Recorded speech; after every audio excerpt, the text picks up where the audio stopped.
অভিষেক বন্দ্যোপাধ্যায়ের আপাতত বিদেশে যাওয়া হচ্ছে না, তাকে রাজ্যে চোখের চিকিৎসা করানোর কথা বলেছে হাইকোর্ট। জানিয়ে রীতিমতন বিতর্ক তৈরি হয়েছে।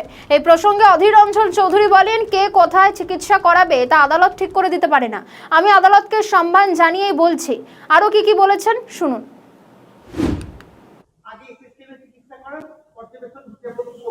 দেখুন, কে কোথায় চিকিৎসা করে সেটা তো কোর্ট ঠিক করতে দিতে পারে না।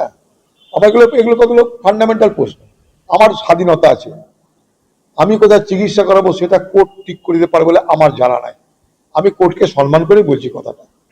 আমার যদি আমি যদি অ্যাফোর্ড করতে পারি, আমার যদি পয়সা থাকে, আমি যদি অ্যাফোর্ড করতে পারি, টাকা দিতে পারি, আমি যদি ব্যবস্থা থাকে, সুযোগ থাকে, আমি চাটা গিয়েও দেখাতে পারি, অসুবিধা কি আছে?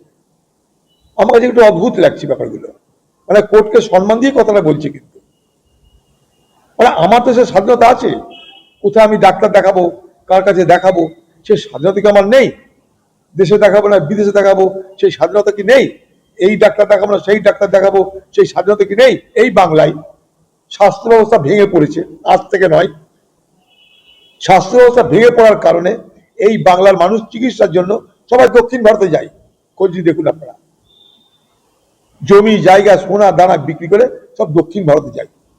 জিজ্ঞেস করো, ব্যাঙ্গালোর যাবে, হায়দ্রাবাদ যাবে, ম্যাড্রাস যাবে, বোম্বে যাবে, কেন? দেখো, যদি এখানে জজ বলে না বোম্বে যাবে না চিকিৎসা করতে, তুমি এখানে থাকো, এখানে দেখাও, এখানে ডাক্তার তো কি করবে, ব্যবস্থা নিতে কি করবে? যার অ্যাফোর্ড করার ক্ষমতা আছে। এখন তৃণমূলের খোকা বাবুর, তার তো পয়সা কোনো অভাব নাই, তার পয়সা কোনো অভাব নাই। সে নিজে আমেরিকা যেতে পারে, আবার আমেরিকা থেকে ডাক্তারকে ভাড়া করেও নিয়ে আসতে পারে, তার তো সবই আছে।